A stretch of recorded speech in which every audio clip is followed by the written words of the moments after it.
funny how quickly everything can change, how one moment of weakness can send everything spiraling out of control. I used to think I had a good life, one I could be proud of. But that night, when Andrew asked that question, when I saw the suspicion in his eyes, everything I thought I knew about my marriage and my loyalty to him began to unravel. "Why do I get the feeling there's something going on between you two?" Andrew had asked.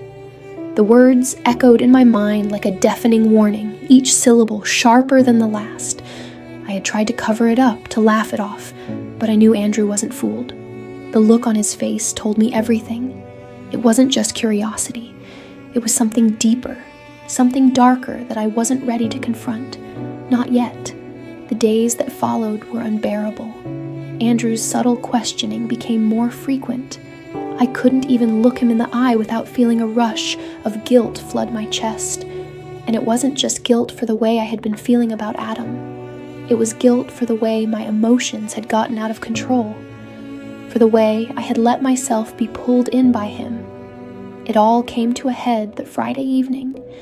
We'd been at odds all day, Andrew growing more and more distant, his words colder. I couldn't handle it anymore. The tension between us was suffocating, like we were two strangers living in the same house. I had just come back from the grocery store when I saw him, standing in the living room with his arms crossed, a frown on his face. "Where were you?" he asked, his voice colder than I had ever heard it. "I went to the store, Andrew," I replied, trying to keep my voice steady, but it was impossible. My hands were trembling and I could feel my heart pounding in my chest. "I know that, but you've been distant all week. Why won't you tell me what's going on?"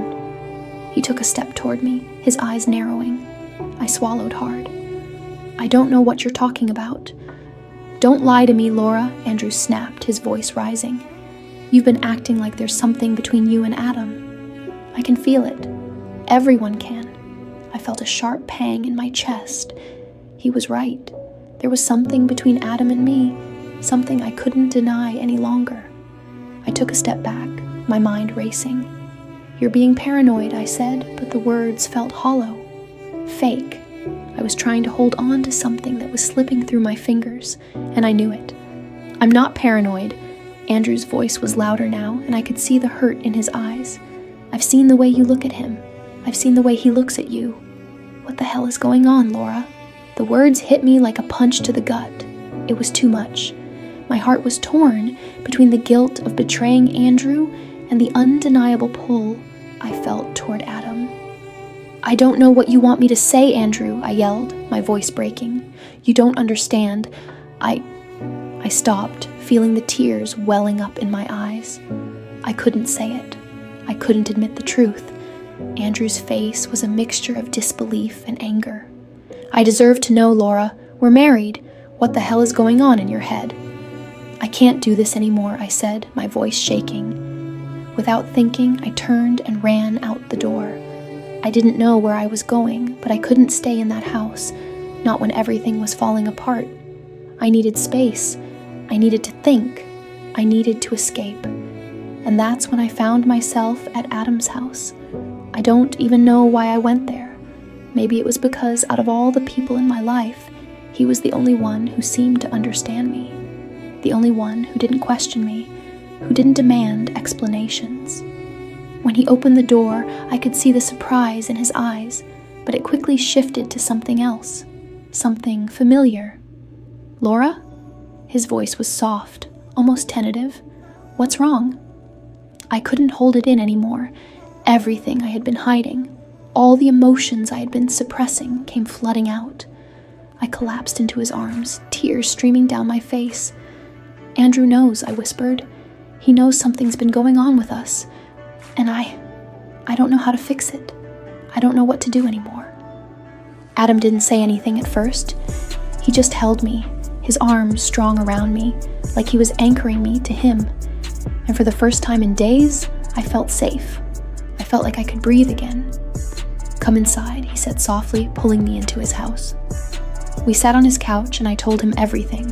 How I'd tried to fight my feelings for him, how I felt torn between him and Andrew, and how I was losing control. "You don't have to make a decision right now," Adam said quietly, his voice like velvet. But you're not alone in this, Laura. I'm here for you. I looked at him, and for the first time, I saw the truth in his eyes. He wanted me. He had always wanted me, just like I had always wanted him. The difference was that he wasn't afraid to act on it. I felt the pull, the magnetic attraction, and before I knew what was happening, I leaned in. My lips met his in a kiss that was soft at first, tentative, as though we were both afraid of what might happen next. But it didn't stay that way. The kiss deepened, and the tension I had been holding in for so long broke. His hands were on my face, his fingers threading through my hair, pulling me closer. I didn't stop him. I couldn't. Before I knew it, we were lying together on the couch, the world outside disappearing. Our clothes were a distant memory, and there was only the heat between us, the urgency, the desperate need that neither of us could deny any longer. It was reckless, it was wrong, but in that moment, I didn't care. All I could feel was him, his warmth, his touch, the way he moved with me like we were meant to be together. And then, in one heated moment, we crossed the line. The world shifted and I was consumed by him, by the way he made me feel, by the way our bodies moved together. I lost myself in the feeling, in the desire that had been building between us for so long, but as the haze of passion began to clear, reality hit me like a tidal wave. What had I done? I pulled away, breathless, my chest rising and falling with each panicked inhale. I couldn't look at him. I couldn't look at myself. Adam's face softened and he reached for me, his hand brushing my cheek. "Laura," he whispered, but the sound of my name on his lips only made the shame I felt grow. I need to go," I said, my voice shaking. I can't do this." But when I turned to leave, Adam grabbed my arm. "Laura," he said urgently, "we need to talk about this. You're not just going to walk away." But I didn't stay to hear the rest. I couldn't. I ran out the door, my heart heavy with the weight of my actions. I didn't know how to fix this, or if it even could be fixed.